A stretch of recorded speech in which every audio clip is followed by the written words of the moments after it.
Today we are going to do the BMS exam preparation session, right? So you might have done various classes up to this point, right?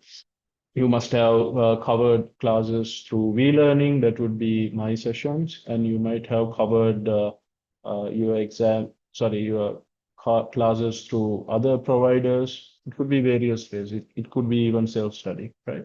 So at the end of the day, what we need to focus is getting through the exam, right? That's your primary objective. So what I'm going to do today is, guys, I'm going to give you guys a framework to follow to get through the exam very easily, right? So now what I'm going to explain to you is the how the paper has been structured, what are the areas where they usually check the questions, right? Test areas. And also you will be able to identify how you can implement this in the practical context. So for that, I will be switching back and forth with the latest past paper.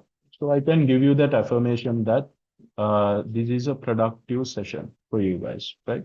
So I have been doing this for many batches previously. I have been working with JMC since 2015, almost eight years now, right? So I have this knowledge that can guide you or help you to focus your studies to get through the exam, right? So let's start our session. So I have listed out the objectives of today's session, right? So first, I'm going to explain to you the paper structure. This probably you guys are familiar with, so I'm not going to take a lot of time in that. Then I'm going to do a past paper analysis, a comprehensive past paper analysis from 2021 onward, right? So the exams are happening twice a year, right? So for 2021, you have two past papers, 2022, another two past papers, and another two past papers for 2023, right?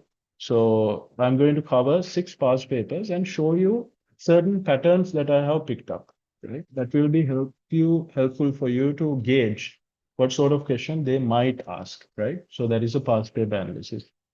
Then, of course, the target question discussion, right? So in this particular section, I'm going to remind you certain basic concepts that you might have covered in the classes and going to do some targeted questions, which will be very helpful for you guys when you are sitting for the exam, right?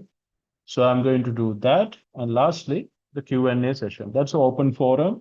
Any of the questions that you guys might be having, you can raise it up with me. Okay, so this is what we are going to do today, right? So now moving on to the understanding of the paper structure, right? Okay, so this you must be familiar with. You have three sections. Section A, these are objective type questions. You can call it MCQs, right? Or multiple choice questions. So there are around 15 questions in this section, right? Where you will have to select the correct answer, or you will have to write the specific answer, like a short answer to that. So from this section, you can score around 40 marks, right? Then comes section B. These are the writing questions, right? There would be four questions there, and there will be 40 marks. So that means per question, the examiner will allocate 10 marks each, right? In section C, this is also another writing question, right? There will be one question here, and it will have 20 marks. It's a big question, one question with different sub points or sub question, which will allocate a total of 20 marks, right? So now, guys, in this particular session, if I tell you from examination perspective, in this session, what we are going to cover would be section B and C. මේ writing questions ටික තමයි focus කරන්න ඕන. Okay? So what's the total marks you can allocate? 40 and 20, you will have 60 marks, right? ඔය ලකුණු 60 අපිට හොඳට focus කරන්න පුළුවන්, right? Because the reason I say you can focus this section is that you can predict.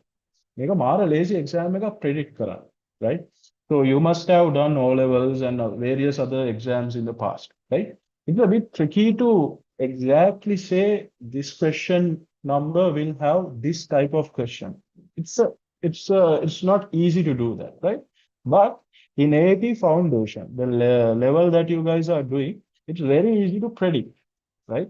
Section B and section C. අර හරියටම කියන්න පුළුවන් question number 2 එක එන්නේ මෙන්න මේ කොටසෙන්. Question number 3 එක එන්නේ ආගේ syllabus එකේ මේ කොටසෙන්, right? I can pinpoint it to a very great accuracy, right? That's why I'm telling you section B and C focus on that, the writing questions, because you can predict. Section A is of course it's the mixed bag. right? ඒක ඔයාගේ MCQs නේ. MCQs ඔයාගේ syllabus එකේ ඕන අස්සකින් ඒගොල්ලන්ට අහන්න පුළුවන්. They can check anything literally within your syllabus, right? So let's focus on the things that you can target and study, right? That's the best approach you can take to get through this exam, right? So I think it is clear for you that we are going to focus on B and C, section B and C, these 60 marks, right? And how we can navigate this section. So that is what we are going to learn today. Okay. Right. So with this paper structure discussion, okay. Before we go to the next slide, one more thing. For this particular exam, how many hours can you take to finish off the exam? You must be knowing this number. 3 hours, right? You have 3 hours. That would be 180 minutes, right? So all these sections you have to attempt within these 3 hours. So how many minutes can you take to score 1 mark? If you divide 180 by 100, you will be getting 1.8. Okay. That means approximately 2 minutes per mark, right? So that you will have to keep in mind. Some questions, if you are getting stuck, guys, for example, there's a 10-mark question that you see in part number 2, right? Maybe you get to know that, okay, I'm spending a little more than I'm supposed to spend on this question. So 10 marks means, guys, how many minutes that I can take? 1.8 into 10 is around 18 minutes. විනාඩි 18කින් වගේ ඔයාගේ මේ section B එකේ එක question එකක් ඔයා ඉවර කරන්න ඕන. Roughly 20 minutes. Right? So keep that also in your mind, guys, when you are attempting your exam paper. Don't waste your time in a question where you guys are getting stuck, right? So before you attempt the question, just read the question and see, okay, is this something that I'm well versed with? Or dannama section එකක් නා, please go ahead, you can attempt it, right? But if it is something you are not very familiar with or not something you studied properly, you should not waste too much time on those questions, right? First of all, go through the questions that you are very familiar with, that will give you a confidence. පටන් ගත්ත ගමන් ඔයාගේ paper එකේ ඔයා ගොඩක් time spend කරොත් පළවෙනි question එකේම, then it will be a bad start for you, right? And some marks that you could have obtained from the other questions, those also will go away because you cannot you don't have time to attempt those questions because you were wasting time in the first question, which you were stuck, right? So keep this in mind, have a rough assessment or rough idea about the time management as well in your exam, right? Okay, so now we know roughly how the paper structure works. Now let's directly go into the past paper analysis, right? This is a very important area. So guys, keep your phones or whatever the devices that you have away, no scrolling Facebook in the background. You have to focus on this section because this is important, seriously important. If you analyze this will be very helpful. Okay, right. So past paper analysis, as I mentioned previously, I have taken 6 past papers here, right? Leading up to the latest past paper. මොකක්ද අපේ latest past paper එක? July 2023, right? May past paper again, we have 6 past papers. So from here, I'm going to show you how the questions have been tested in sections B and C. MCQ section එක නෙමෙයි, B and C sections දෙකේ කොහොමද questions අහලා තියෙන්නේ කියන එක මම analyze කරලා තියෙනවා. I have analyzed this. So you will see this in the next slide. There we go, right? Okay. So how to read this, right? Okay. So Puta, in your syllabus, in your left hand side, you can see in this first column, right? You have the syllabus areas. 1, 2, 3, 4, 5, 6, 7, right? Where topics are the syllabus again, right? I hope you guys know that. Okay, very good. Then from these 7 sections, what are the questions that they have asked respectively, and how many marks have been allocated for these questions? This is what I have provided here, right? So for example, if we start with business mathematics, the basic mathematics, right? Basic mathematics for business, it's always tested in question number 2. ඔයාගේ part B කොටසේ පළවෙනි question එක. කියන්නේ මුලින් ඉඳන් පටන් ගත්තොත් if you start from the very top, it's a second question, right? Question number 2 is always about basic mathematics, right? So you might say, sir, ඕක කියන්න ඔයාව ඕනේ නැහැ නේ, මටත් ඕක හොයාගන්න පුළුවන් නේ කියලා. Yeah, I agree. If you analyze this on your own, you can also figure out question 2 is from basic maths. No, that's not, we don't stop at that level. We are going to say, okay, even within basic mathematics topic, or topic එක ඇතුලේ තියෙනවානේ subsections ගොඩක්. From those subsections, what are the favorites from the examiner? That's what we are going to get to, right? එතකොට basic maths වලින් මොනවද එයා check කරන්නේ? What are the stuff he is mostly tending to ask? That is what we need to get to, right? එතකොට basic maths කියන එක question 2 එකේ ඔයාලට approximately 10 marks වෙනකන් score කරන්න පුළුවන්, right? Then financial mathematics for business. What is financial mathematics for business? That is the topic where you learn interest computations, right? Then project appraisal using NPV. That is that topic, right? So always, guys, this financial maths question is always in question number 6, right? This can earn you marks up to maybe 14. ලකුණු 14ක් වෙනකන් ගන්නත් පුළුවන්, right? So this is a big topic, right? Then financial operative measures. What is financial operative measures? What was there? Financial operative measures topic එකේ තමයි guys ඔයගොල්ලෝ ඉගෙන ගත්තේ මොකක්ද?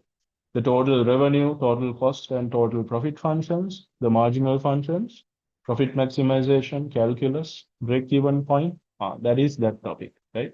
So always question number 3 will carry 10 marks for that particular section, right? And we'll have question number 3 එකේ තමයි financial operative measures check කරන්න, right?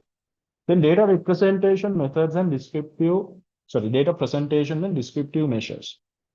So this is usually in question number 5, almost always, right? And it will carry marks maybe around 10, 14. Yeah, maximum it can go to 14. Right? Usually it is a 10-mark question from data representation and descriptive measures, right? Then comparing two quantitative variables, from that, you will have question number 4, always. Always it is 10 marks, you see. And we'll have ලකුණු 10ක ප්‍රශ්නයක් තමයි, right?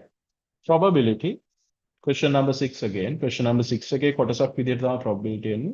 The marks can go up to 12 marks. ලකුණු 12ක් වෙනකන් ඔක යන්න පුළුවන්, right? Index numbers and forecasting, guys. The good news is the examiner doesn't check it usually, right? ප්‍රශ්නයක් අහන්න තියෙන chance එක අඩුයි. Even the last paper, July 2023, index numbers and forecasting කියන topic එකේ sections B and C වල direct questions අහලා තිබ්බේ නැහැ. So see, it's a blank, right? So anyways, I'm going to tell you, if the examiner is checking index numbers and forecasting in part number 2, that is the writing questions, I will give you the focus areas. What are the things that he tends to check, right? So that is the overall view of your exam paper. See, based on this, guys, you can structure your pass mark. Then all the pass mark එක, guys, roughly හිතන්නකො 50ක් කියලා. Let's assume it is 50 marks or maybe 40 marks for that matter. Right? You can see, you can build this. ඔයාලට මේක build කරන්න පුළුවන් 40 නැත්නම් 50 වෙනකම්. It is very easy. If you know from which topic the questions are coming, you can build your pass mark easily, right? So let's now go to the target areas versus actual in the July 2023 examination. Okay. Well, මෙතනදී මම කරන්න හදන්නේ, what I'm going to do here is, guys, I'm going to take the target areas that I discussed in the previous seminar. දැන් ඔයගලන්ට කරනවා වගේ, just as I do for you guys, I did a seminar for the previous batch, the guys who sat for your exam in July 2023, the previous batch, right? Just as this session, I gave them some target areas. මෙන්න මේ ටික බලාගෙන යන්න, specifically. මෙන්න මේ questions ටික හදලා යන්න. I told them that. And I have compared it with the actual exam questions that they tested in July 2023, right? So let's see for each of the topics, the main topics, what we predicted, what we targeted versus the actual, what they actually tested in 2023 examination.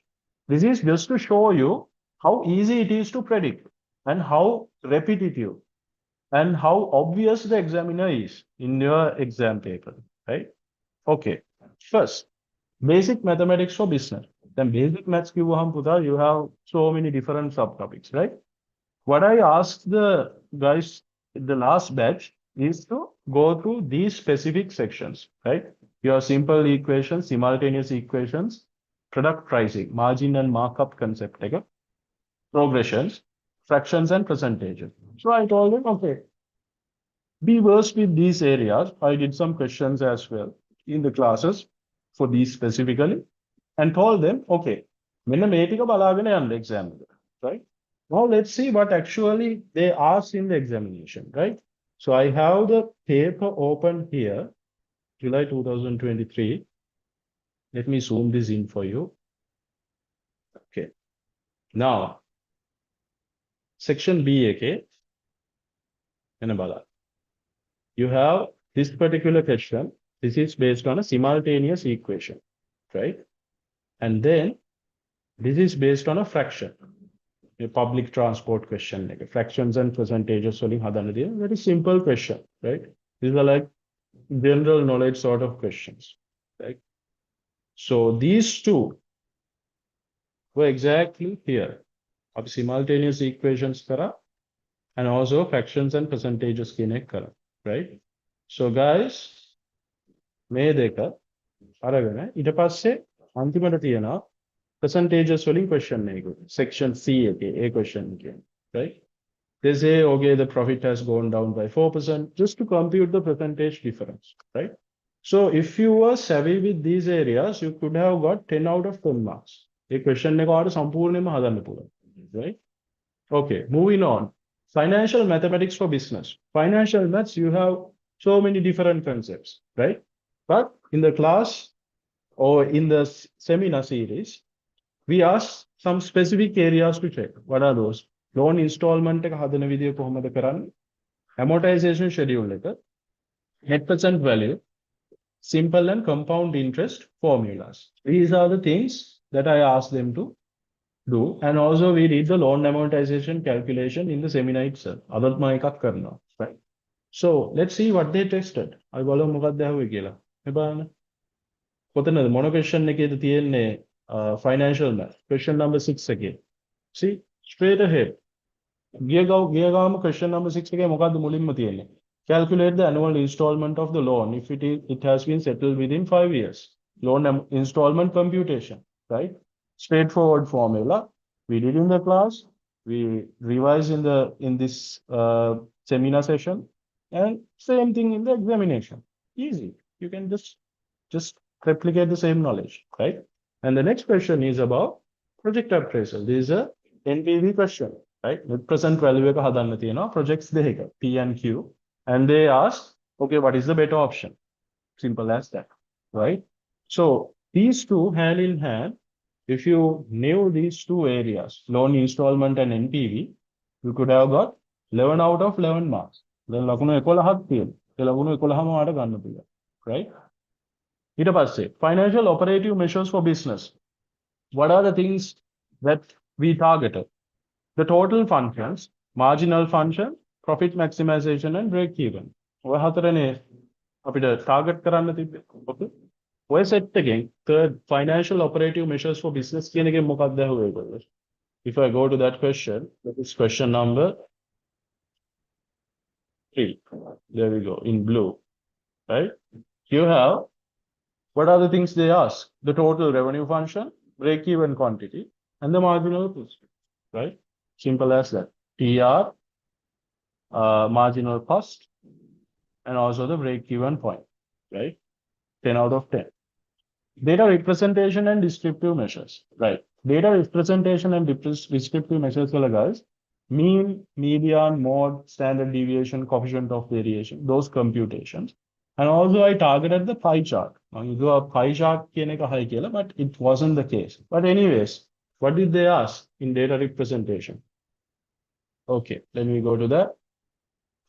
Data representation and descriptive measures. That is question number 5. There we go. This one. What did they ask? Median and mean, right? So even in your exam, they overlook an exam next month, February, right? What did they ask? You have only very limited options, right? Mean, median, mode, right? And the standard deviation. These are the bread and butter, right? So if you know these stuff, they ask some computation out of these computation, right? There are very limited options here, right? So එතකොට mean, median, mode හදන්න දන්නවා නම් exam එකේ, you have this question in your bag, right? It's very easy. Okay, right. So in this section, I have put it as 7 out of 10. දැන් ඔයාලට දෙන්න පුළුවන් කොහෙන්ද ලකුණු 3ක් මිස් වුනේ කියලා. Okay, this is where it was. So this is not something we focused on. This was a section that we did not target. It is within our syllabus, but in my seminar series, I didn't specifically mention anything about the coefficient of skewness. It is not something I thought they would ask, but they asked it.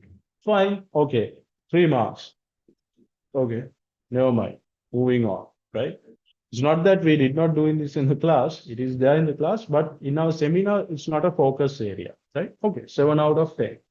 Then comparing to quantitative variables. Almost all the time, they're asking least square regression line and forecasting based on the least square regression line. කොහොමද line එක develop කරන්නේ? Plus again forecast එකක් හදන විදිහ. Almost all the time it is 10 marks, right? In your question, what did they ask? If I go to that question, there you go. This is the one, right? This is question number 4. You are required to identify the least square regression line, okay, and expected blood sugar level of the patient if the age is 72, right? For forecast. It's the same thing, right? Literally the same thing, right? Okay. Then lastly, the probability and its applications. Sorry, probability වලින් මම කිව්වා බලාගෙන යන්න කියලා. Probability loss ටික additive and multiplicative. Expected value එක හදන විදිහ plus the standard normal curve, right? So for this section in the examination, what did they check? Okay. Okay. In here, you can see in purple text. There we go. Probability loss. You are supposed to compute the probability, simple probability computations in A and B, right? And you have one more question at the very bottom about the standard normal curve. In section D, right? Calculate the probability of the volume of selected jar less than 225. So this is based on that standard normal curve, right? So again, it's the same stuff, right? So ultimately, this is the important thing, right? Out of 60 marks that you could have got from writing questions, we were able to pinpoint, or we were able to successfully identify the questions relating to 57 marks, right? එතකොට ඔයා මේ seminar series එකේ කරන ටික, right? මේ targeted areas ටික බලාගෙන ගියොත් ඒ exam එක වාසිත කරා නම් you could have got 57, right? You know these stuff are coming in the exam, right? So Buddha, this alone is your pass mark, right? Make all pass mark එක දැන්ටම. You have already passed. And MCQ, you have MCQs also on top of this, right? So you can easily go for a pass, right? So this slide I just showed you guys because I want to give you the confidence, right? Make me buy when an exam, this is AAT foundation, right? So this is not an examination that is going to be overly complicated, right? This is the start of your professional accountancy qualification journey, right? So you can very easily predict and you can very easily pass this exam and go for a pass for that matter, right?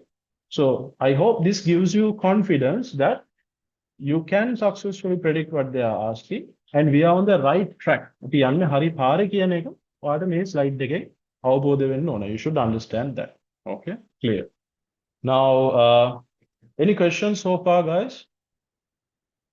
We have one chat here. So I have a class now. Is this recording being uploaded to YouTube? Minari. I believe so, Minari. Yes, I think so. You can check with the JMC management on that. They should be uploading this in YouTube as well after this is done, of course. All right. Okay. Now we can move on. Okay. So I hope you guys are you guys got the confidence that this is doable, right? Bioinda they are name at scale, right? This is doable. Okay. Right. So now moving on to the next slide. The next slide. Now what we are going to do is, guys, for each of the syllabus areas, I'm going to tell you what are the things you need to study, right? Then ඔයගලන්ට මාසෙනේ තියෙන්නේ guys, you have only 1 month now, right? Let's be realistic. ඔය මාසය ඇතුළේදී within that month you have to study so many other subjects, right? You have accounts, business studies, economics, all this stuff, and you are doing your A-level studies as well, parallel. So your time window is limited, right? You cannot go from A to Z in your syllabus within 30 days. It's not possible, right? Even if you are a genius, you cannot do 100% in this case. But you have to make sure your studying time is focused, right? Or topic එකක් දුන්නොත් ඔයා දැනගන්න ඕනේ topic එකේ crux එක. Crux means the salient points within that topic, right?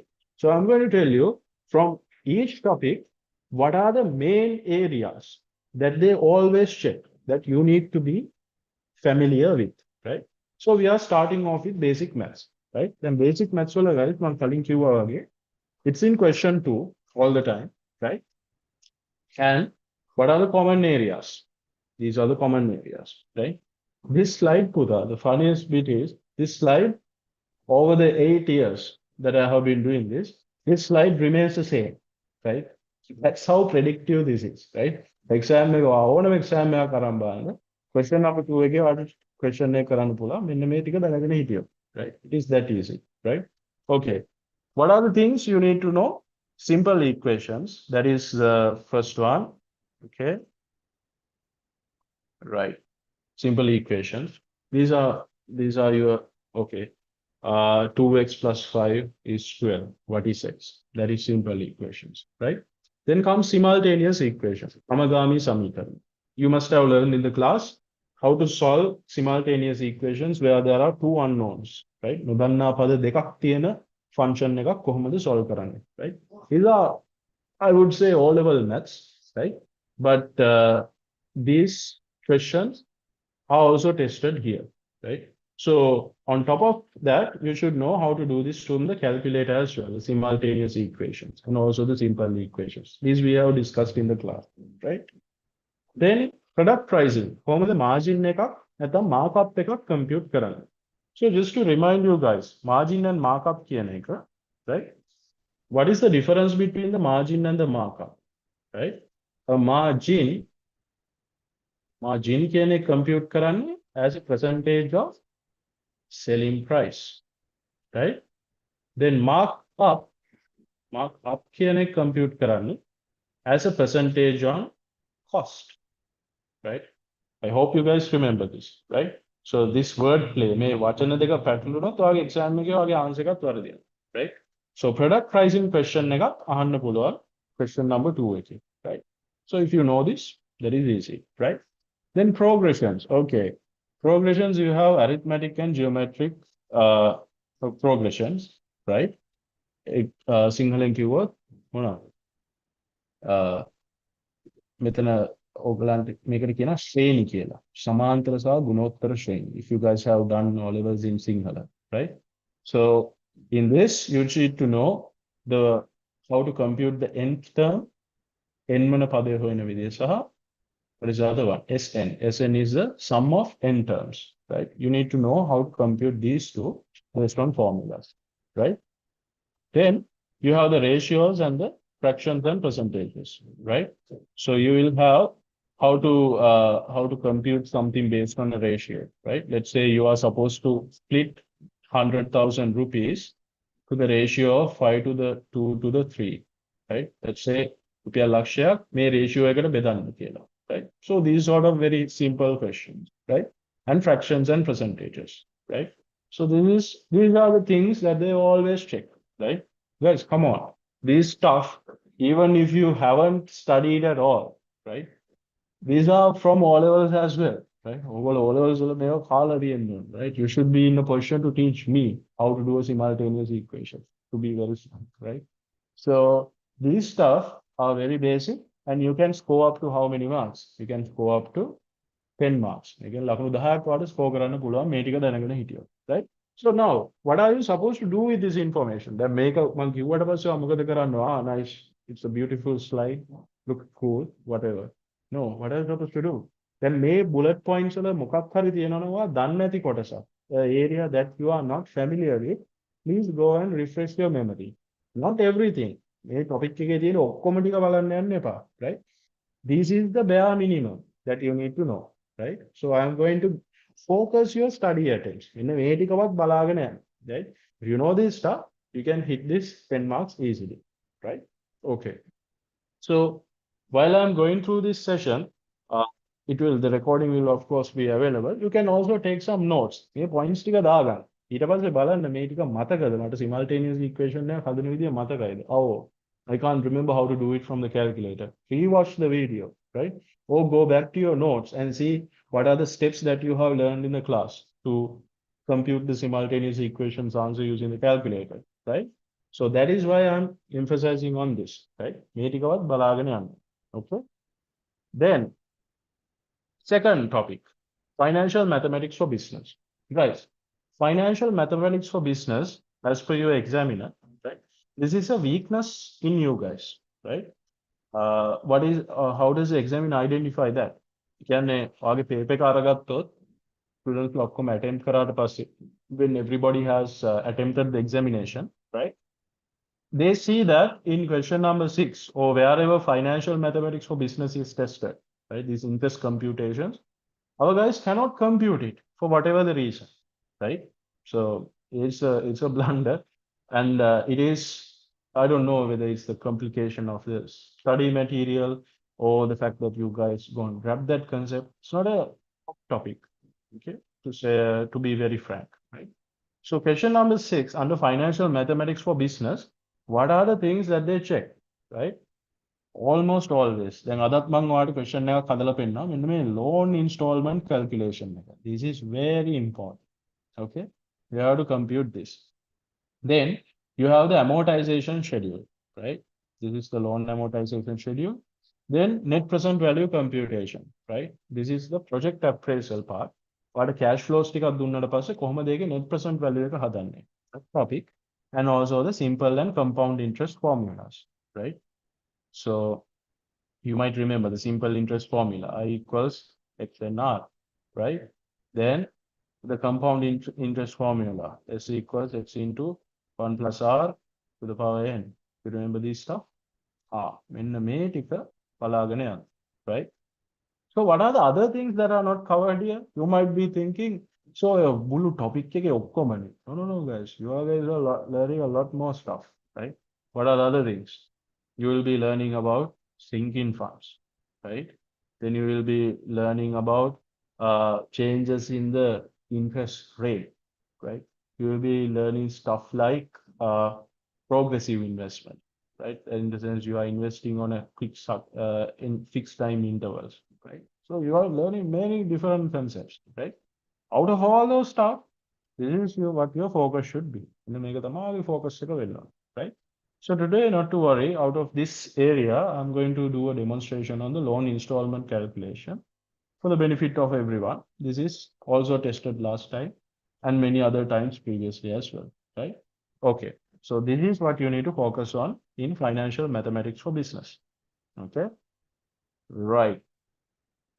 So from here, you can now score up to 14 marks. Then ලකුණු 14ක් ආවේ guys, January 2022 back then. And in your most recent past paper, the latest one, you could have obtained 11 marks, right? Okay. So that is how it works. Okay.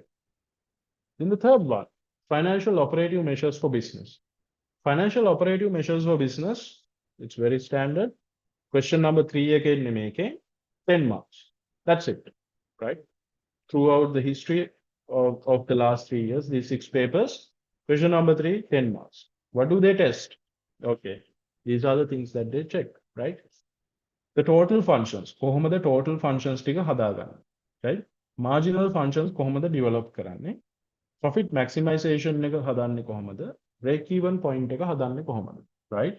So these are the things. How to arrive at the total functions, the marginal functions, how to develop the profit maximization, and how to develop or derive the break even point based on a data set. Right? That's it. That's all, right? So if I quickly remind you, the total functions, right? TR, TC, and TP, right? These are the ones. Okay.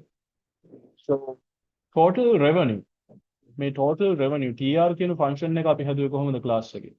Price multiplied by the quantity. Correct? Okay. Then total cost is the summation of the variable cost and the fixed cost, VC plus FC, right? Then total profit is the differential between these two. මෙන්න මෙයාගෙන් revenue එකෙන් cost එක අඩු කරාට පස්සේ න answer එක තමයි total profit. So if you take your total revenue TR and deduct total cost TC, you are getting TP, right? So this is how you derive your total functions, right? So as simple as it sounds, it's always going to be tested in your exam, even in your last paper. They ask you to derive the TR function, you might recall, right? Okay. Then what are the marginal functions? දැන් මේ තුනට අපි කියනවානේ total functions කියලා. Marginal functions තුනකුත් තියෙනවා. You have MR, MC, and MP, right? So how to derive this, right? TR කියන එක convert කරන්න ඕන MR වලට. TC එක convert කරනවා MC වලට. PP එක convert කරනවා MP වලට, right? So how to convert a total function to its marginal function? That is what we learned in the class as differentiation, right? Differentiation, right? Don't mind my writing. I'm just drawing it here, right? Differentiation කියන concept එක, right? So if you know the differentiation basics, you can convert the total function to its marginal function, right? This is also I'm going to discuss through a question later today in this session, right? I will remind you how to do this conversion from total to marginal functions to cover up the first two bullet points, right? Then you have profit maximization and the break-even point. Very critical areas, right? Profit maximization and break-even point. I will just clear all the ink on this slide. Okay. Now, profit maximization. How do you do that? At the profit maximization, there are two conditions, right? I will call it T max. Profit maximization conditions දෙකක් තියෙනවා class එකේ. What are the conditions? Your MR should be equal to MC. Your marginal revenue should be equal to marginal cost. And what's the other condition? Marginal profit should be equal to 0, right? So condition 1 and condition 2, right? You can use either of these approaches to arrive at the profit maximization point. Or profit maximization point. These are the functions you should be aware of, right? Then finally, you have the break-even point, or the fourth bullet point, break-even point. That is, how do you compute BEP, break-even point? Break-even point is, guys, again, there are two conditions here.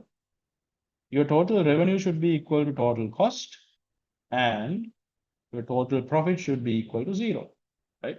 What the break-even point කියලා කියන්නේ? Break-even point කියලා කියන්නේ ඔයාගේ business එකේ cost එකයි revenue එකයි equate වෙනවා තැන, right? It is the place where, or the operating scenario where the revenue of your business, ඔයාගේ business එකේ ආදාය, the revenue of your business is equal to the cost of your business. What does that mean? Your profit should also be 0, right? So that's why there are two conditions. Either your total revenue should be equal to your total cost, or your total profit has to be 0. That's all, right? So you should be knowledgeable about these conditions, right? මේ conditions ටික ඔයා දැනගෙන යන්න ඕන. නැත්නම් මේක exam එකේ ඔයාලට හදන්න බෑ. You cannot just derive this at the exam. You should practice and go, right? If you have that knowledge how to do this computation, this is a very sure shot question in the exam. Even in the last paper, what did we see? These are the break-even point being tested. Break-even point එක තමයි ඇහුවේ, right? So to do that, you should have this knowledge. මේ conditions දෙක දැනගෙන ඉන්න ඕන. Right? Okay. So based on this, how many marks you can take? 10 easy marks, right? Very standard questions, always repetitive style. You can score 10 solid marks from this area, right? I will also do some targeted questions on this as well, right? Yeah, I hope that is clear. Now, moving on to number 4, data representation and descriptive measures, right? Data representation and descriptive measures, how many marks can you obtain? Up to 14, right? Usually it is 10 marks, right? So what are the things you should know? These computations, mean, mode, median, standard deviation, and coefficient of variation. And also this time around also I'm predicting pie chart, right? Last time I predicted pie chart, but they did not ask pie chart. They didn't ask about any chart for that matter. But maybe I have a hunch that they can check this particular chart this time. Okay. Right. So if I give you a briefing about this particular section, this is what you should know. Okay. So there are two different types of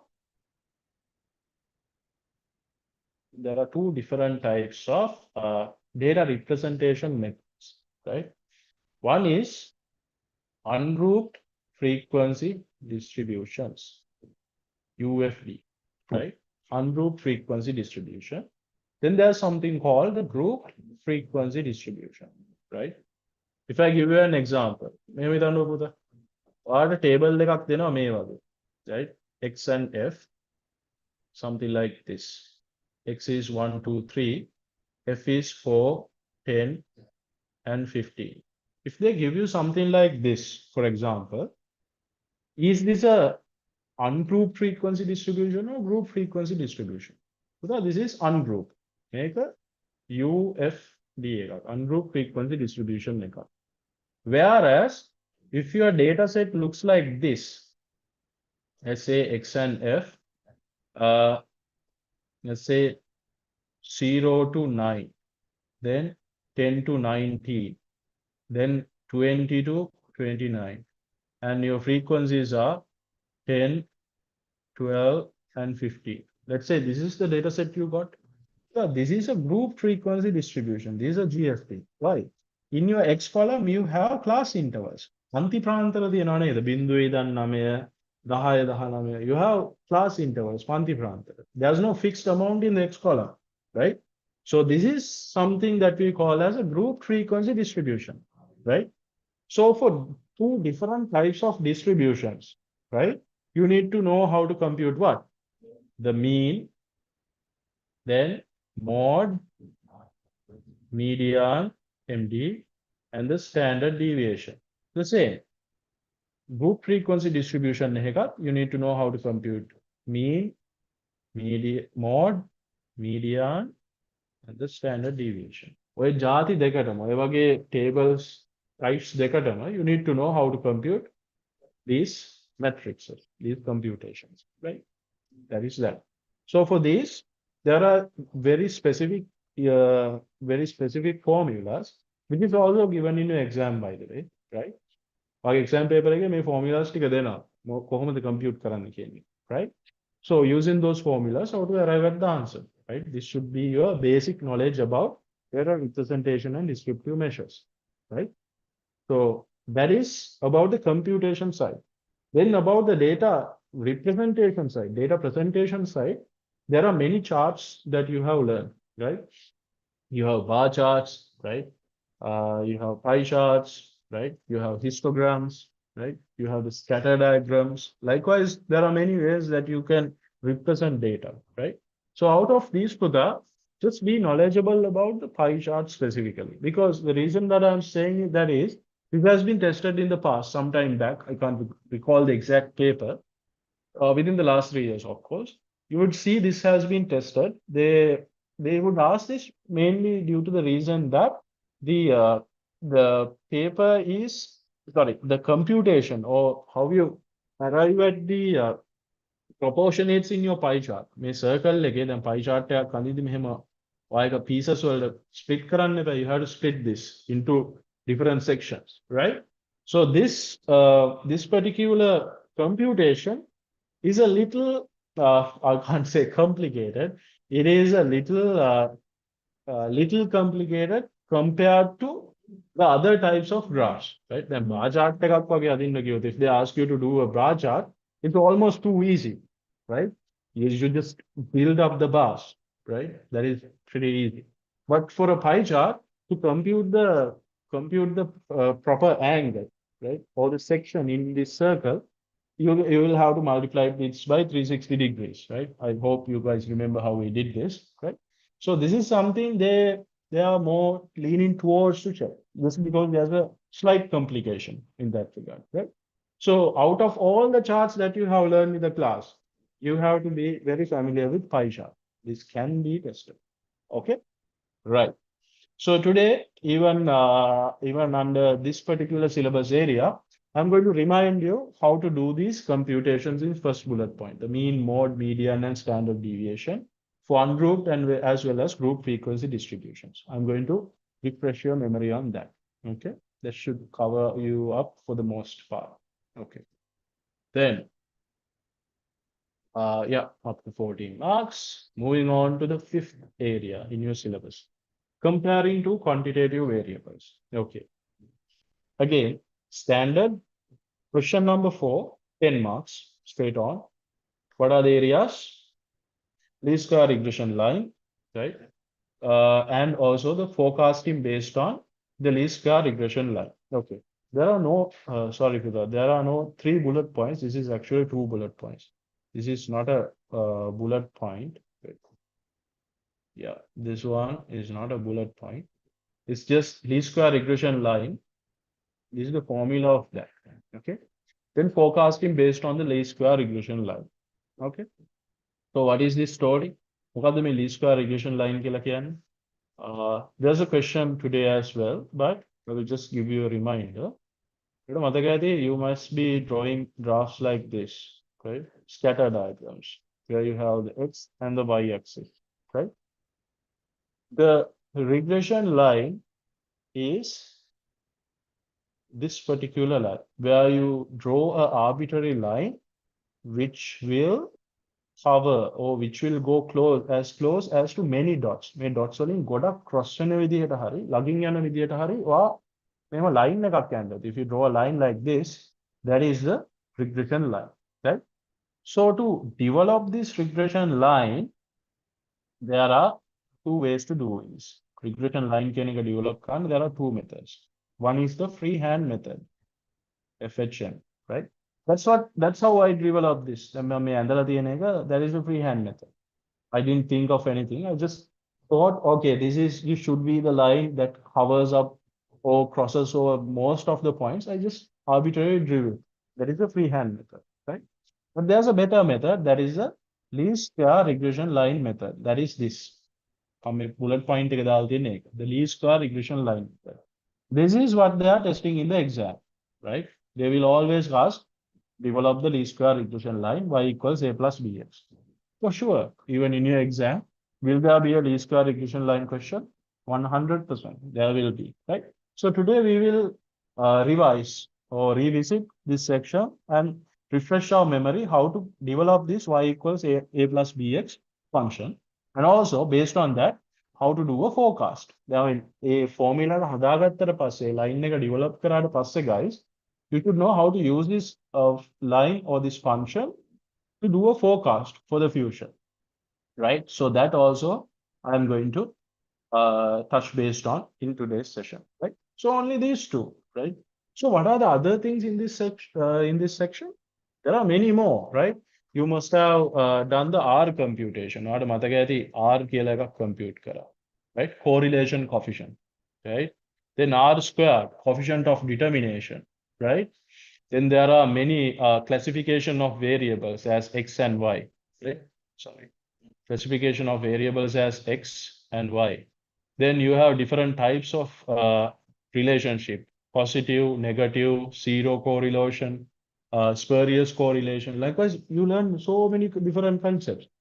Out of that, you should know all this, of course, if you want to go to 100 marks, right? But if you are just trying to pass, if you are just going to go over the hurdle, this is the basic. එන්න මේ ටිකවත් බලාගෙන යන්න. right? This is the bare minimum that you should know. The least square regression line and how to use it to do a forecast. That's it, right? So from this, you can get how many marks? 10 marks. Very easy and straightforward 10 marks in your exam. So there's a question. Can you please show the slide with the chapter for analysis? But not to worry. I may have passed this on, right? Because there will be a recording that gets uploaded. So from that, I think you can leisurely write it up. But if you want, I can give you a couple of minutes. I guess you are referring to this, right? So let me clear the ink on this slide. I will give you guys just 2 minutes. Just if you are taking notes, you can take some notes now itself, right? Don't worry if you miss it. This will be the recording will be available for you later on. Okay. So 2 minutes, huh?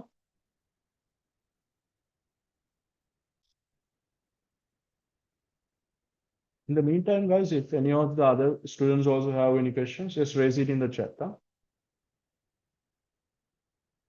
So far, if you have any doubts, just ask me.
Okay, guys. I hope this is enough for you. This will be available as a PDF also, Buddha. So you can just view it on your phone. This presentation slides also will be available for you after this session. Okay. Right. I guess we can move on. Right. Okay. Jumping back to where we were. We were in the fourth data representation. Okay, we covered this. We even covered this. Yeah. Okay. So this is where we were. And as I was saying, you will be able to revise this based on a question today. Okay, right. Sorry. Now let's move on. Probability. Okay. This again, guys, it's another weak area for our students, as they say, because probability, for whatever the reason, just as the financial mathematics section at a poly the interest computation, just like that area, probability is also for some reason is a tricky area for you guys, right? So from this also, they are testing usually up to maybe 10, 11 marks all the time, right? Can go up to 12 as well. What are the common areas, right? You have to be very savvy with the laws of probability, right? And probability laws කියන එක ඔයා හොඳට දැනගෙන ඉන්න ඕන, right? So if I just remind you, laws of probability. So you have to use first laws of probability. Let's take the additive law. Additive law. Then you will have the multiplicative law. Okay. So these two areas you will have to know how to uh, how to you will have to know how to do questions based on these two equations. Right? I will use the pen here. Another law stick. So there's something like this: PA intersect B is equal to PA multiplied by PB. Probability of event A multiplied by probability of event B. This is the intersect, right? Then you have PA, this one. This is PA multiplied by PB minus PA intersect B, right?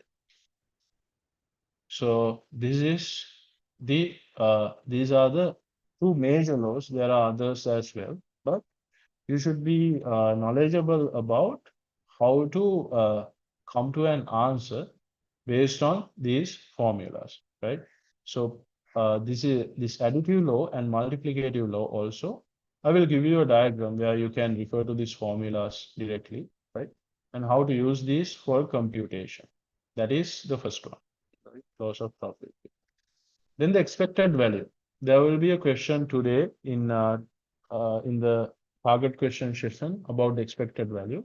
There's an easy formula for expected value. That is EV expected value is equal to sigma P into H, right? Expected value is equal to sigma P multiplied by H, right? Probability multiplied by the events, right?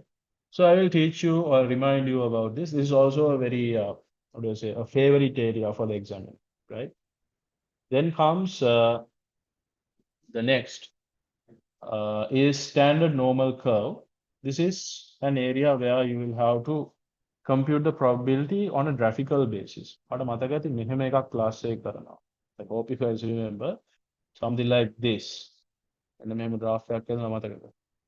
මෙන්න මෙතන තියෙනවා ආගේ mu. That is your mean, right? So you identify a certain section and say, okay, the probability of this section materializing would be this much. So you compute the probability based on the surface area of this highlighted section. Okay, right. So that is how it works. So this is the standard normal curve question. All right. So out of all the things that you know about probability, you should be savvy with these three sections. Out of this, I will do a couple of questions as well, so you can refresh your memory, right? So Mate Buddha, this is not complicated again. You can score up to 12 marks maximum. So roughly around, let's say 7 to 10 marks, you can score from this area, right? Then lastly, index numbers and forecasting. I would say this is the least important, right? Index numbers and forecasting කියන එක usually අහලා තියෙන්නේ ඔයාගේ MCQ section එකේ, right? Section B and C ඔයාගේ written questions වල in your written areas, this has not been tested extensively. Right? So what does that mean, Bhuta? Right? That means that when you are focusing your studies, you shouldn't spend a lot of time trying to master this section, right? Even in index numbers, you might remember, Bhuta, if you are following my classes specifically in the vLearning, there were 16 index numbers that I taught you guys. 16, yeah, 16 index numbers, right? So even out of those 16 index numbers, there are only 4 which you need to remember in the exam, right? In the sense, those are the index numbers the examiner is most likely to test, right? He has the right to check all 16 if he wants, but he has a favoritism, right? Yeah, as an index number set you can identify this very easily if you analyze the past papers, right?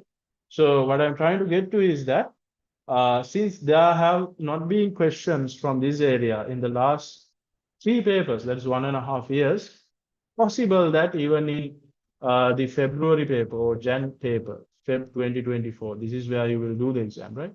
මෙතනත් making second part question එකක් අහන්න තියෙන chance එක අඩුයි. But if they do, ඒගොල්ලෝ අහුවොත්, these are the favorite areas that they will check. What are the areas? Laspear's price index and Laspear's quantity index, right? So today, let's see if time permits. I have that question, maybe today or maybe tomorrow. Tomorrow also I have a 2-hour session. I'm going to refresh your memory either today or tomorrow about the price indexes, right? How to compute the Laspear's price index. So this is roughly around 4 marks in your exam if they ask this in the part 2, right? Okay, guys. So this is how you should approach your studies now. The මාසය තියෙන්නේ ඔක්කොම බලන්න යන්න එපා, right? මේ set එකෙනුත් ඔයා බලන්න ඕන ඔයාලට බැරි ටික, right? So you should know what are the things that you know already and the areas that you are not very familiar with, right? You should have that understanding as to okay, how what are the areas I need to focus on. I can help you guys in identifying that. When we are doing the questions now, then ඊළඟට අපි කරන්නේ questions ළමයි. Now we are going to do the questions. When I'm doing the questions, if that particular question you can't remember head or tail, එක මොකක්ද කියලා මතකයක් එන්නේ නැහැ කිසිම. That's the identification. එතකොට ඒක මට මේක බෑ. You have to realize this on your own. I cannot judge your knowledge while sitting through the screen, right? ඔබ මෙතන ඉඳන් කියන්නේ ඔයාගේ knowledge එක කොතනද තියෙන්නේ කියලා. When you are doing the question, you will identify on your own. මට මේක බෑ. I cannot remember this, right? Then mark it up. Write it somewhere saying that, okay, this is the area I need to revisit. Go back to your notes. If you are watching the vLearning series, you can go back to that video and just refresh your memory because these are the all important areas in your exam, right? Okay. So now let's go to the target question discussion. So this is what you guys are here for the most part, I believe, right? So first, I will show you a summary. What is our lineup for today, right? So I will try to do most of these questions today. Hopefully I can finish off everything today itself. If not so, we have the session tomorrow. I can do the rest of the questions tomorrow as well, right? So these are the things I am going to discuss, right? Then කලින් දැන් මම ඔයාලට පෙන්නුවානේ මොනවාද questions අහන areas කියලා. ඒකෙනුත් I have identified certain model questions that I'm going to discuss with you now, right? So what are the things I am focusing on? මොනවාද මෙතන තියෙන්නේ? Let's see. Percentage based computations. This I am going to do based on a past paper. දැන් මේකේ අපිට දැන් past paper එකක් තියෙනවා July past paper එක. July 2023 වල අහපු ප්‍රශ්න කරමු. Let's see whether we can tackle it, right? Then you have financial mathematics for business. I'm going to show you how to calculate the loan installment. As predicted, they asked this in the exam paper last time, and I'm going to do that particular question. මේ question එක මම කරලා පෙන්නන්නම් දැන්. Right? I will teach you how to work this out. Then, financial operative measures for business. Profit maximization. Guys, now remember, examiner checked the break-even point in the last exam paper. මතකයිනේ? If I show it to you again, මම question එකට ඔයාලා ගෙනියන්නම්කෝ. දැන් ගිය පාර ඔයාලට මතක ඇති operating measures වල ඇහුවේ මේ break even point එකනේ. See? Question number 3, part B, calculate the break even quantity. They check the break even point, right? So I would assume, I would guess they will go in this path this time. They might go to profit maximization this time. That is my guess, right? So we will do a computation for profit maximization. I will teach you how to do the differential calculation, the calculus, and also I will teach you how to work out the profit maximization. That's another question I have lined up, right?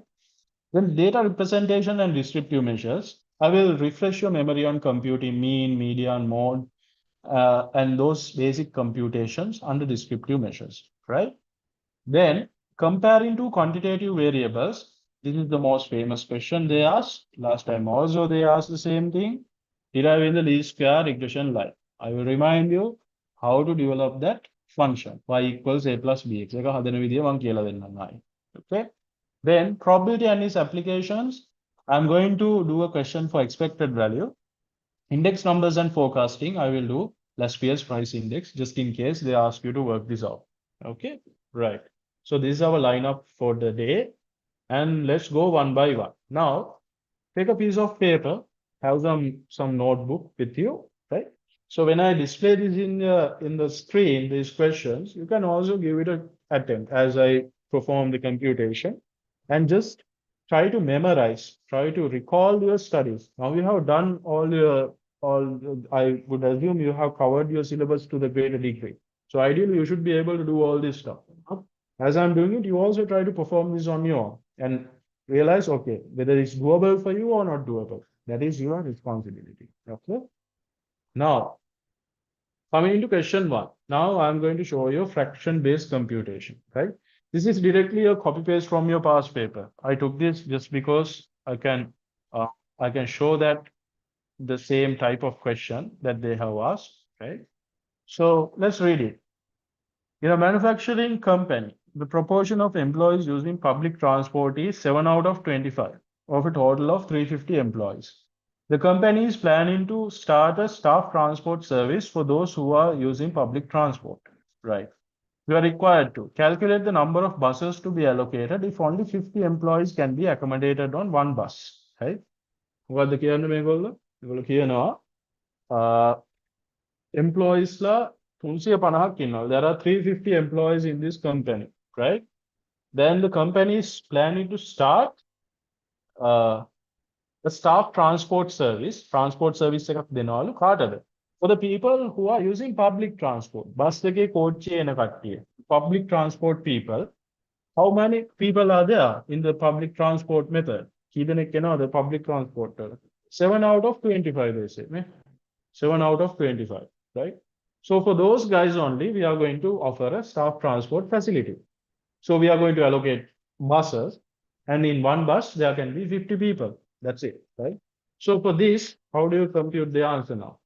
First of all, you need to identify how many people are using the public transport. අපේ ඉන්න 350න් කොම කට්ටිය ඉන්නේ 350යිනේ. ඒකෙන් 7 out of 25 people are using the public transport. Okay. So this staff transport facility should be given to how many employees? කී දෙනෙකුට මේ facility එක දෙන්න ඕනද? 350 multiplied by 7 divided by 25, it is 98 people. 98 දෙනෙක් ඉන්නේ public transport වල 98 people. Okay. Then in one bus there can be only 50 people. Then මේ 98 දෙනාටම එකම බස් එකේ ඉන්න බෑනේ. How many buses would be required? 98 divided by 2. You get how much? You will get 49. Sorry, divided by 50. My mistake. You will get 98 divided by 50. You are getting 1.96 buses. Buses, 1.96 corner, right? Now, if you keep this like this in your exam, I don't think the examiner will give you marks, right? The bus 1.96 කියලා එකක් නැහැ. Bus කියන එක round off කරනවා to the positive value, the whole number, right? Bus කාලක් bus භාගයක් කියලා එකක් නැහැනේ. දැන් රෝස bus එකක් bus භාගයක් වගේ. එහෙම හිතන්න බෑ. You cannot think like that, right? So if you keep this answer as 1.96 buses, if I was the guy marking this paper, I would be displeased, right? I would say, okay, this guy has no common sense, right? Bus කීයක් ඕනද එතකොට? 50ක් ඉන්නවා. ඊතුරු 48 දෙනාට යන තව bus එකක් ඕනනේ. So you have to round this off to 2 buses. That's it, right? So you need 2 buses to have 98 people. Simple as that, right? So guys, if I ask this question from a grade 5 student, I would say they can also work this out, right?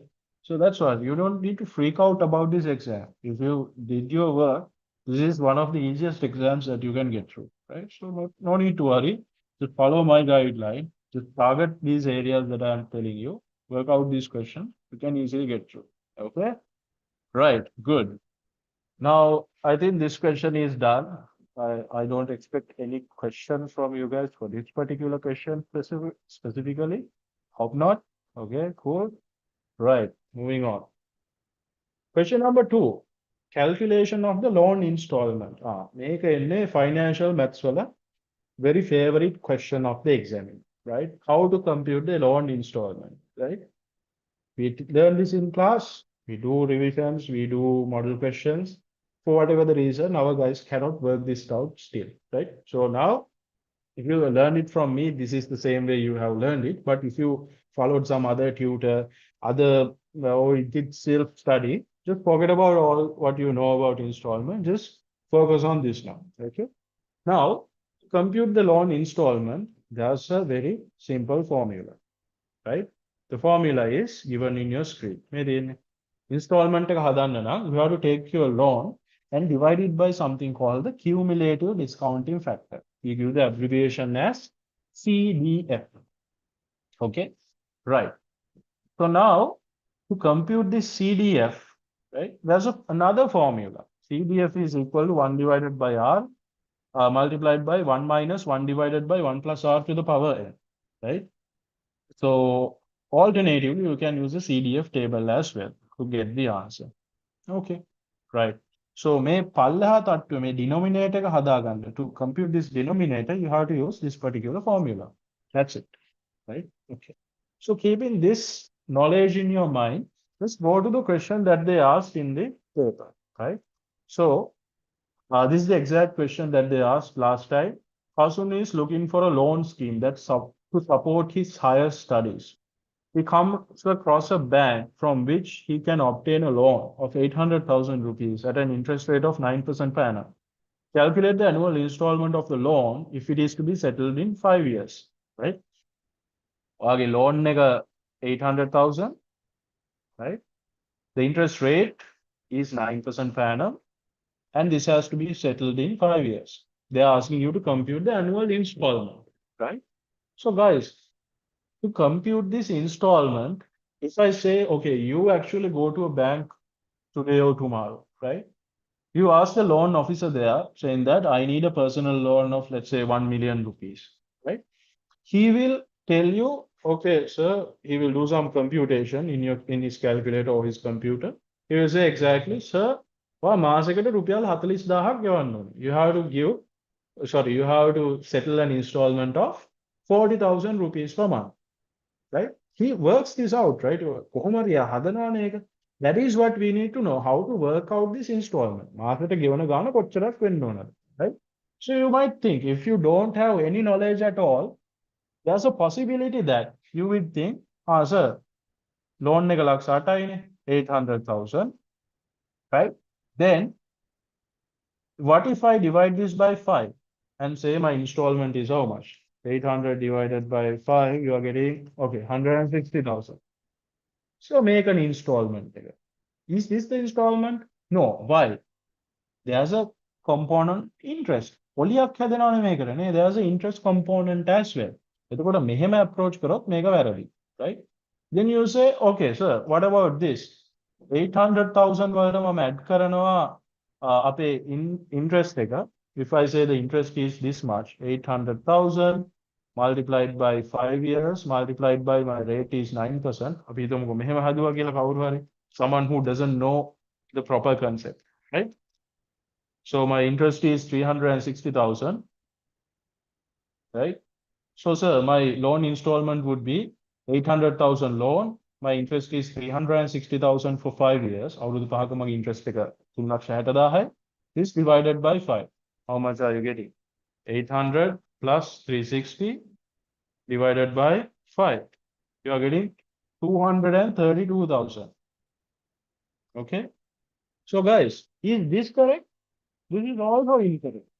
Why? Because this 9% interest rate that is given, then question this 9% is not a simple interest. Then mamme 360,000 is a simple interest method. This is a simple interest, right? It is not simple interest, Pudha. It is what? Compound interest, right? Compound interest of 9% මේකට apply වෙන නිසා, because 9% of compound interest is applicable, you cannot simply identify the loan installment amount, right? So this should be clear to you as to why this cannot be done this way, right?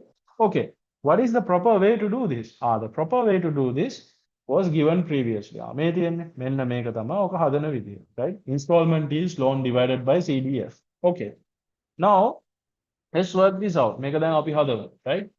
Okay, Buddha. Installment is loan divided by CDF. What is our loan amount? Loan amount is 800K, right? Akshata loan, right? Let me double check. Yeah, 800,000. Okay. Then my interest rate is 9% and it has to be settled in 5 years, right? Okay. Now this 800,000 loan has to be divided by the CDF, cumulative discounting factor. Now we have to compute the CDF. We formula right? Okay, my CDF, I will try to draw it nicely. It's a bit challenging. Never mind. Okay, CDF. It looks like trash. Okay. Let me clear everything and redo it. Okay. 800, sorry. Yeah, this is the one. Let me try not to mess it up again. Okay. 800,000 divided by CDF, right? So the CDF, now I'm going to compute 1 divided by rate. Okay, sorry, there's a question here. So they are providing us the equations. NASA. Okay. So for this, Huda, whether they provide you the equation or not, you will have to check from the past paper, right? Wait, let me quickly answer that question and get back to the computation, right? Okay. See, Huda, then මෙතන තියෙනවා, in this formula sheet, you have all the equations, right? But there are certain equations that are not given in your exam, right? Okay, ඔක්කොම ටික නැහැ, right? There are certain equations that you know, but there are certain equations that are not given specifically. So just see, cross-check whatever the formulas that you are learning in the class, whether they are here or not. This is the same piece of paper that we will be given in your exam, right?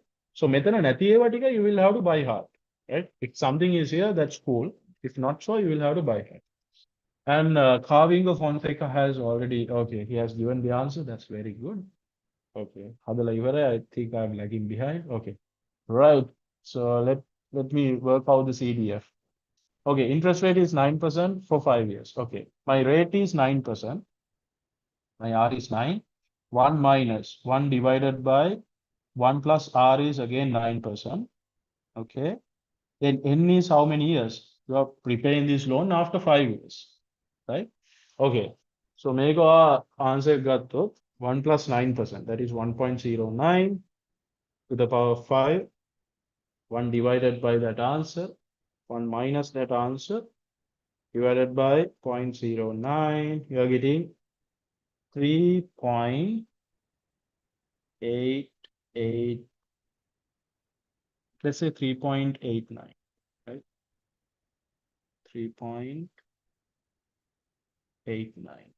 Okay. This is your CDF. මේක තමයි CDF එක. Okay. So this is what you have to use here, 3.89. Okay. Right. So your final answer is 800,000. Okay. Divided by 3.89. You're getting answer of 20,000. Sorry, 205. 205. 655 roughly. You keep the answer like this, 205 655. Okay. Now I computed this CDF. Now I computed this CDF පුතා. මේ blue color වලින් highlight කරපු computation එක. This can be eliminated. This can be avoided if you are going to do this through the CDF table. දැන් ඔයාලට exam එකේ හම්බ වෙනවා CDF table කියලා එකක්, right? A cumulative discounting factor table, right? So how to use this discounting factor table to identify your cumulative discounting factor without doing this computation highlighted in blue or rounded in blue, right? So this is the CDF table extract. Like make a Buddha, this is given in your exam, right? So you will have 9% here, right? This is the percentage axis. මේ අතර යන්නේ percentages. මේ අතර යන්නේ number of years, right? This is the rate and this is the number of years, right? Okay. Then your rate is 9% over how many years? 5 years. අවුරුදු පහකටනේ. මෙන්න මෙතන තියෙනවා අවුරුදු 5, මෙතන තියෙනවා 9. See the intersecting point? අර manually compute කරපු 3.89 නැත්නම් 3.889, whatever the rounding off that you use, you can find this answer from the CDF table itself, right? You don't have to do the CDF computation, right? මේක manually හදන්න ඕනෙත් නෑ exam එකේ, right? But you might be thinking, sir, එහෙනම් ඇයි මට for CDF formula කියලා? Why do you teach me this in the first place? I can just use this, right? There could be scenarios where they give you something like this. හිතන්න ඔය question එක ඇහුවා කියලා guys මෙහෙම. ඔයාලට කියනවා loan එක 800,000. Fine. Number of years, the repayment period is 5 years. Also fine. But your interest rate is 9.5%. දැන් මොකද කරන්නේ? 9.5% දාලා ඇහුවා.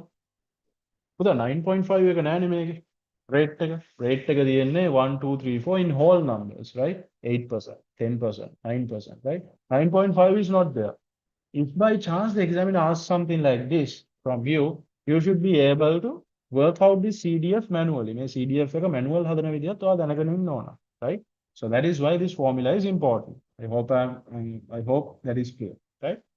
Okay, so ultimately your answer should be 205,655. Okay, right.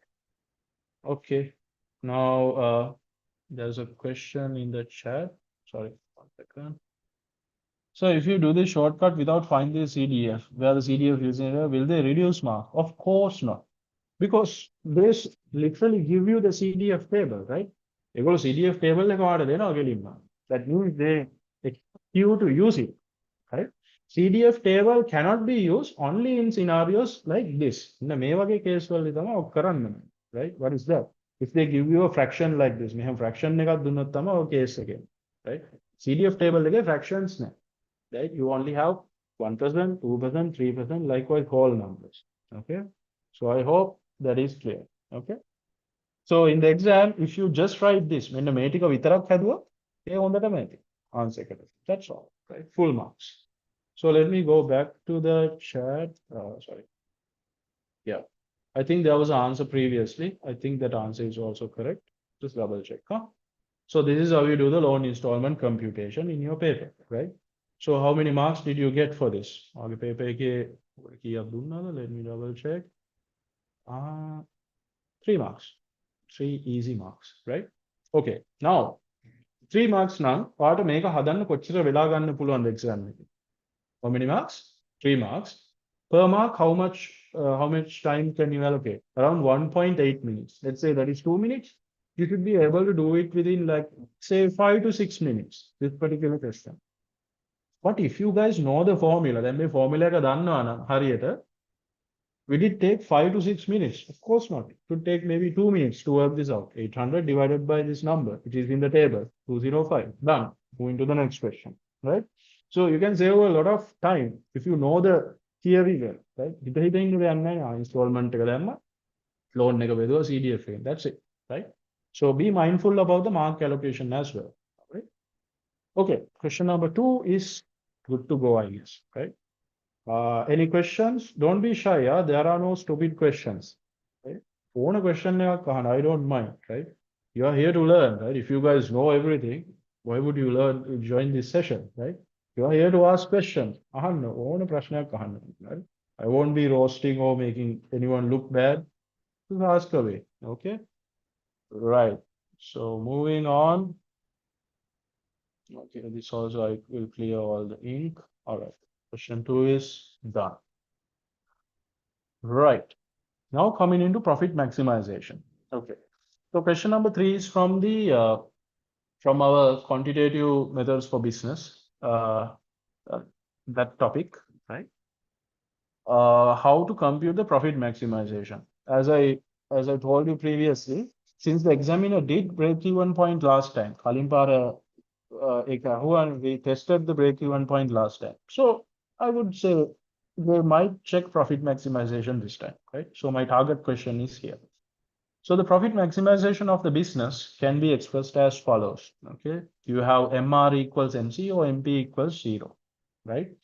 Okay, so now this you will have to memorize. මේක formula එකක් විදියට ඔයාලා exam එකේ දෙන්නේ නැහැ. This condition, these two you will have to memorize, right? MR stands for marginal revenue. MC stands for marginal cost. MP stands for marginal profit, right? Marginal revenue, marginal cost, marginal profit, right? So you can use either of these conditions. MR equals MC විදිහට ගාන හැදුවත් or profit maximization. MP equals 0 ක්‍රමයට ගන්න හැදුවත් or any profit maximization. You get the same thing, right? So you can use either and or, right? That should be made clear. Right? Exam එකේ ඔයාලට profit maximization ඇහුවොත් පුතා ඔයා මේ විදි දෙකටම හදන්න ඕනේ නැහැ. You are not supposed to work this out uh, in both the ways. You can use either way because you are arriving at the same answer, right? I have seen this in some of the times I have done classes. Some of the students try to work this out in both the methods. MR equals MC, they take the answer, and again they try to arrive at the same answer using MP equals 0. You are not going to get additional marks for that, right? Either use MR equals MC or you can use MP equals 0 depending on the availability of the data, right? Question එකේ TNA, MR and MC information විතරයි න use that method, right? If they have given only marginal profit information or profit information, you have to use a second method, right? So that is what you need to know. Okay. Then so is there something called the minimum or maximum, which is like MR equals 0? Okay. So there's a question. Okay. Guys, in the chat, what හිතන්න බලන්න මේ MR equals 0 කියලා එකක් තියනවාද කියලා? Is there something like that? Have you guys learned something like that? අන්න හොඳට අහගන්න. There are three marginal functions.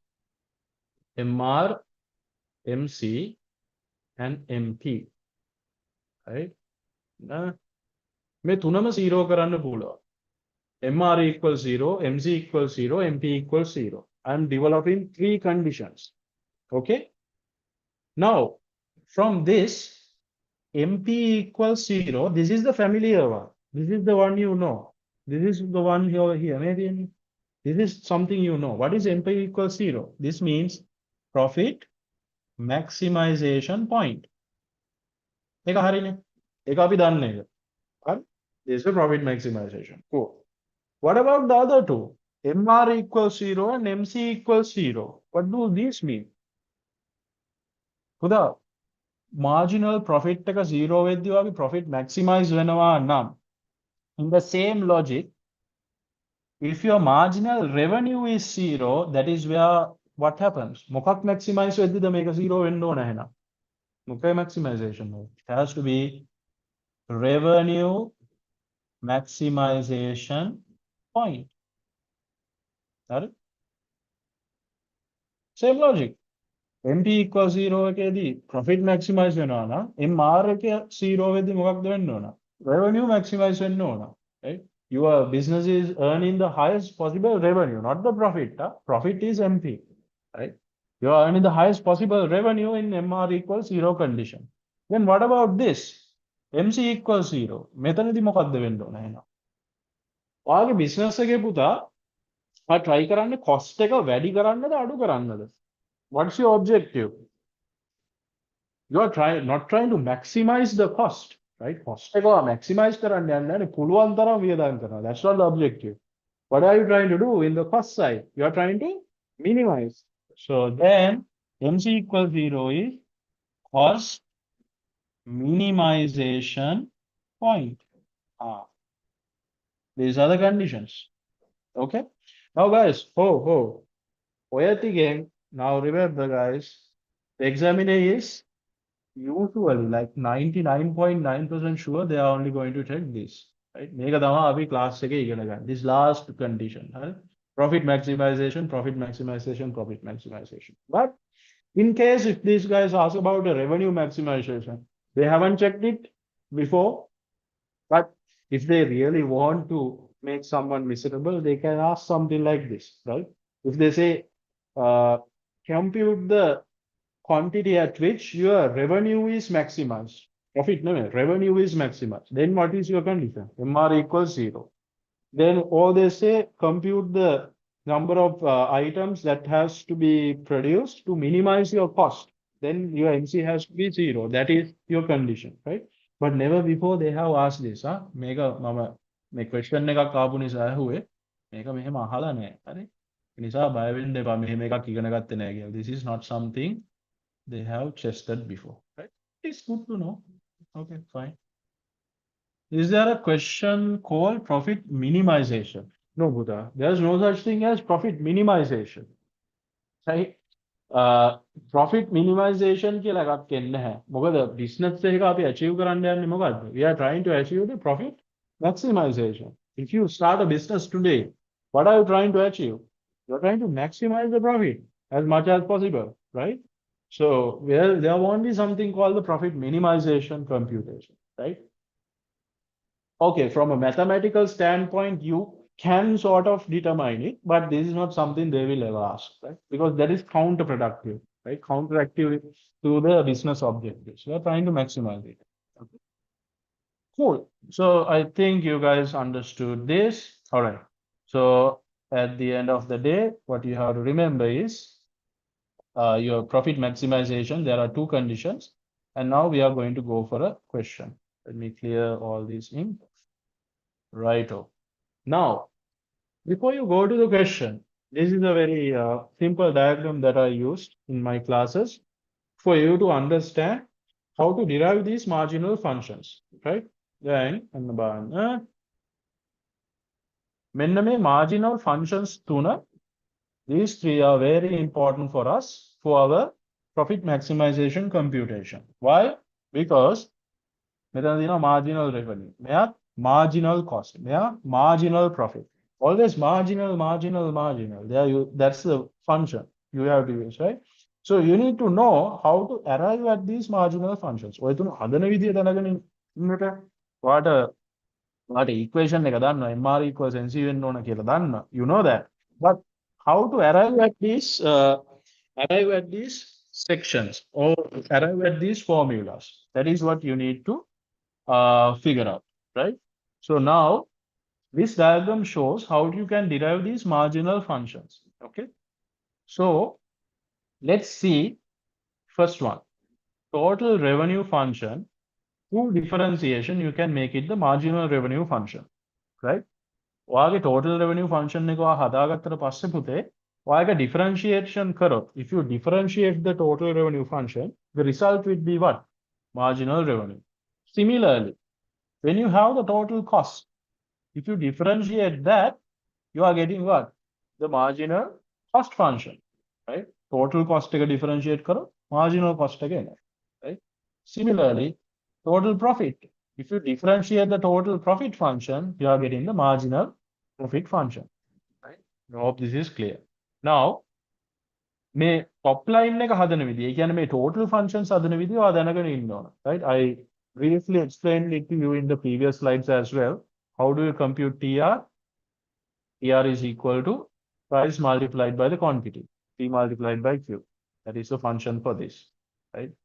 ඊට පස්සේ TC හදන විදිය ඔයා දැනගෙන ඉන්නවා. TC is equal to VC plus FC. This is that, right? Then total profit function, TP is equal to TR minus TC. ඔය ටික ඔයා දන්නවා. I hope you guys know, right? So මේ ටික දන්නවා නම් ඔයාලා total functions ටික හදාගන්න පුළුවන්. Totals ටික හැදුවට පස්සේ through differentiation you can bring all this stuff to its marginal function, right? So that is the methodology or the flow that you have to follow, right? Okay. Now I will go to a question and show you how this is done in the practical context. මේක කරන විදිය මම ඔයාලට දැන් කියලා දෙන්නම්. Okay?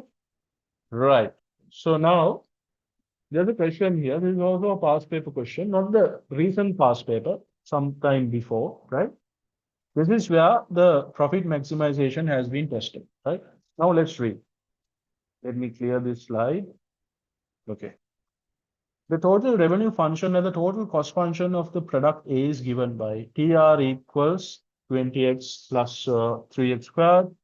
PC is equal to 4x squared minus 500x plus 1500, where x is the number of units produced. Okay. So my functions දෙකේ x කියලා තියෙන්නේ quantity එක, right? Q. The quantity is represented as x in these functions. Okay, fine. You are required to do what? Calculate the number of units at which the profit is maximized, right? 5 books. Guys, now you will have to first understand, to arrive at the answer, that is the profit maximization, what is the easiest path we can follow? The paths දෙකක් තියෙනවනේ පුතා. මේ අපි කිව්වා conditions දෙකක් තියෙනවා කියලා. MR equals MC කියලා එකක් තියෙනවා. MP equals 0 කියලා එකකුත් තියෙනවා. Both these will give you the same answer. Okay? So what is the easiest way? What is the quickest way that you can think of? And Buddha me gane in this question, you can see they have given TR and TC. TR and TC වාට දීලා තියෙනවනේ කෙලින්මනේ. There's no mention about the profit here. You can compute the profit function here, but there's no need for it, right? If they have asked for a profit function, you spend in time to develop that, it is justified. But in this case, you don't need to go to the profit function to come to your answer. You have TR and you have TC as well, right? එහෙනම් මොකද්ද ලේසියෙන් වැඩේ? මේ දෙකම අපි differentiate කරන්න ඕන කොහොමද?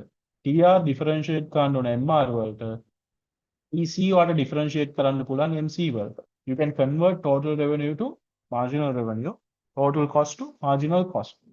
මේ දෙන්න අරගෙන if you make both these equal, boom, we are getting the profit maximization. That is your first condition. මේ condition එක එනවා නේද එතකොට? Right? MR equals MC method එකට. Right.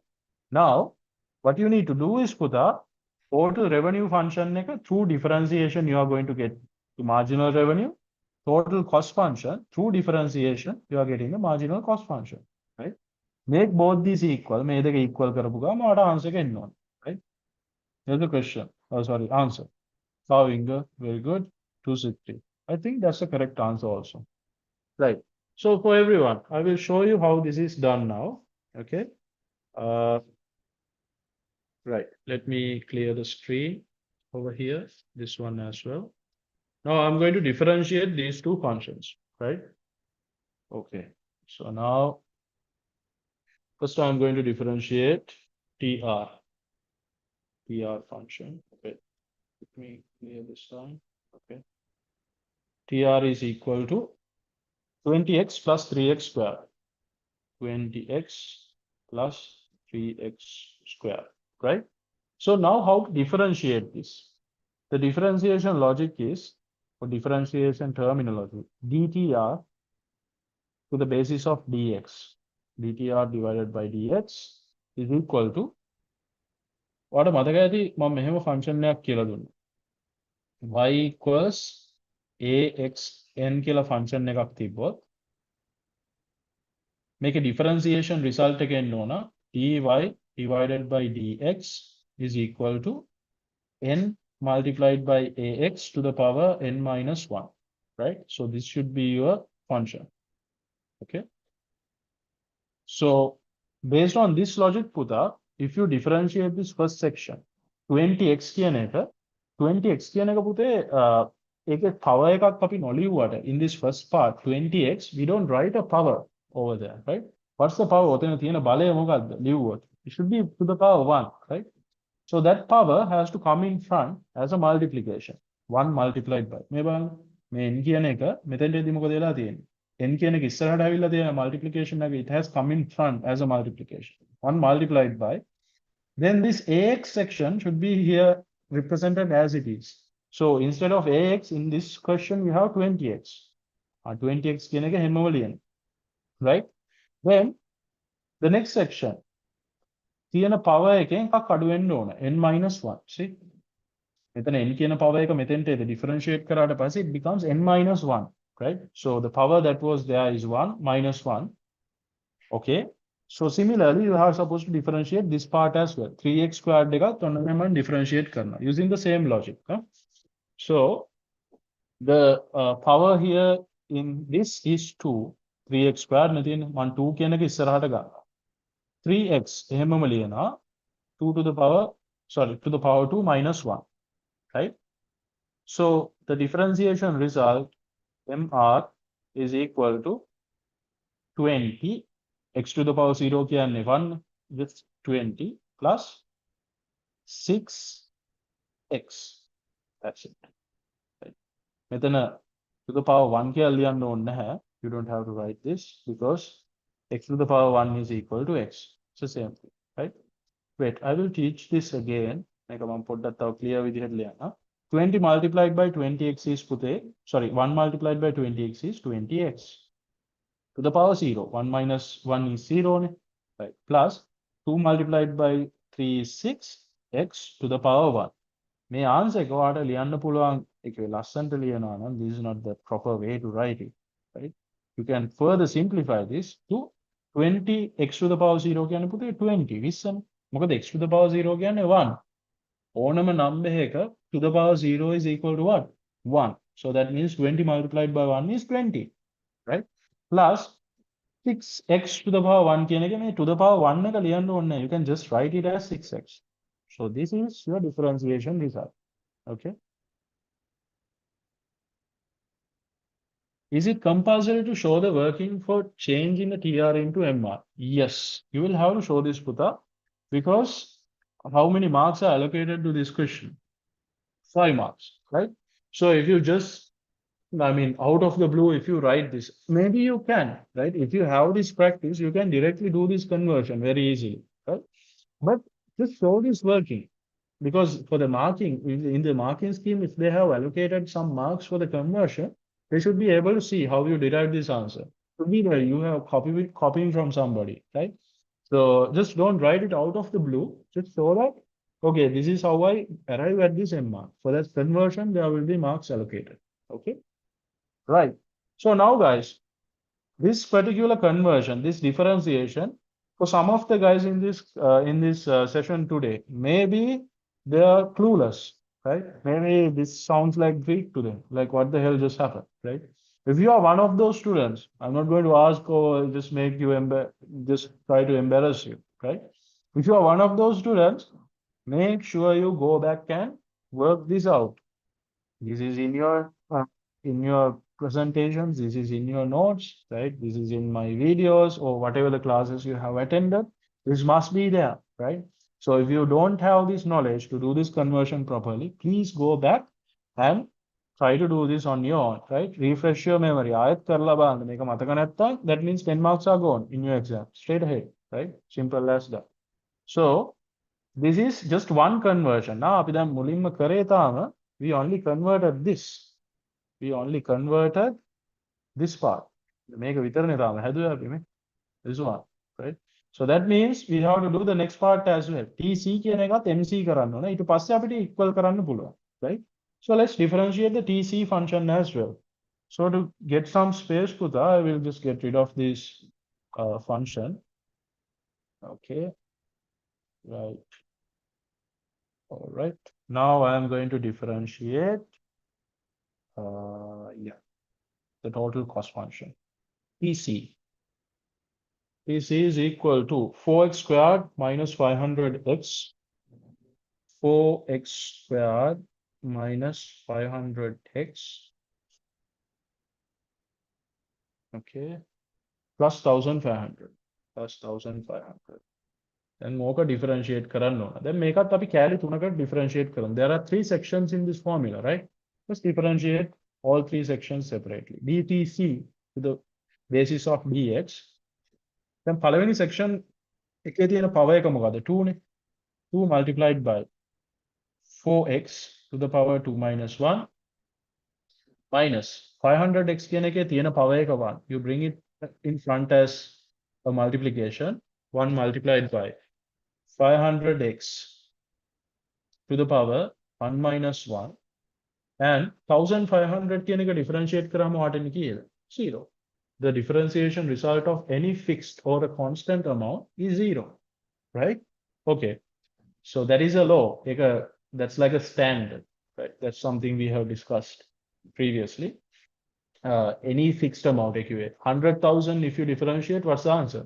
0. Any fixed amount, let it be 50, 100, 100,000. If you differentiate that, you get 0, right? Okay. So your MC is how much? 2 into 4 is 8. X to the power 1 minus 500x to the power 0 plus 0. Okay, answer. You can make this even simpler, right? 8x to the power 1 is 8x. The power 1 කියන එක ලියන්න ඕනේ නැහැ. Minus 500x x to the power 0 කියන්නේ පුතා 500 විතරයි. Plus 0 is you can just get rid of it. You don't need it, right? So your marginal cost is 8x minus 500, right? Okay. So once you have these two numbers, MR and MC, now you can compute the profit maximization. Then අපි ගාව MR MC you have MR and MC. You have this and this both, right?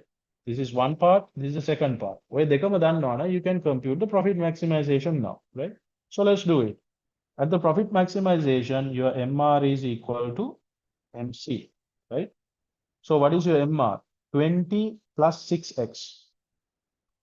20 plus 6x is equal to MC 8x minus 500.